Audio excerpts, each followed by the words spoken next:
কোরবানির ঈদ ঘিরে শেষ মুহূর্তের পরিচর্যায় ব্যস্ত কিশোরগঞ্জের খামারিরা। ১১৬টি খামারে সকাল সন্ধ্যা চলছে গরু মোটাতাজাকরণ। প্রস্তুত করা হয়েছে চাহিদার দ্বিগুণ গরু। প্রাণী সম্পদ অধিদপ্তরের আশা, আসছে কোরবানিতে বিক্রি হবে হাজার কোটি টাকার পশু। নগদ পেমেন্টে 500 টাকা পর্যন্ত ক্যাশব্যাক আর লেনদেনে প্রতিদিন ডিপ ফ্রিজ এবং ঘন্টায় ঘন্টায় এসি টিভি সহ দারুণ সব গিফট। দিন যত ঘনিয়ে আসছে ততই ব্যস্ততা বাড়ছে কিশোরগঞ্জের খামারিদের। সকাল সন্ধ্যা চলছে কোরবানির পশু মোটাতাজাকরণ।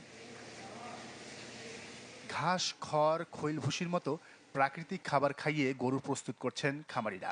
ব্যবহার করা হচ্ছে না কোনো ক্ষতিকর রাসায়নিক। এবং প্রাকৃতিক ন্যাচারাল খাবার দ্বারা খামার পরিচালনা করে থাকে, তাদের তো আরও অনেক খরচ। তো এখানে আমাদের এই খরচ হিসাব করলে আমাদের গরুতে লাভবানের সংখ্যাটা খুবই কম। যে সাইলেজটা ভুট্টা দিয়ে আমরা তৈরি করি বন থেকে নিজের জমিতেই করা হয়। এগুলো আমাদের প্রাকৃতিক মিশিংভাবে তৈরি করে আমরা সাইলেজ, যেটা বলে সাইলেজভাবে আমরা তৈরি করে খাওয়াই। খামারিরা বলছেন, স্থানীয়দের কোরবানির পশুর চাহিদা মেটাতেই এই চেষ্টা। দেশি ও উন্নত জাতের গরু ছাড়াও আছে মহিষ ও গয়াল।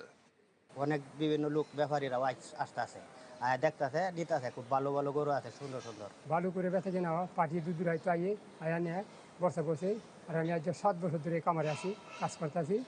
গরু মোটাতাজায় ক্ষতিকর ওষুধের ব্যবহার বন্ধে কাজ করছে 40টি মেডিকেল টিম, বলছে প্রাণী সম্পদ অধিদপ্তর। কর্মকর্তার আশা, এবার লেনদেন ছাড়াবে হাজার কোটি টাকা।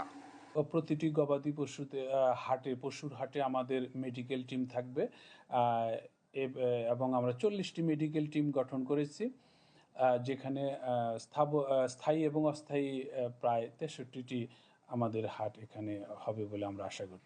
প্রাণী সম্পদ অধিদপ্তরের হিসাবে কিশোরগঞ্জে কোরবানির পশুর চাহিদা 1,80,900। বিপরীতে প্রস্তুত করা হয়েছে 2,13,379টি গরু। Desk report, channel 24।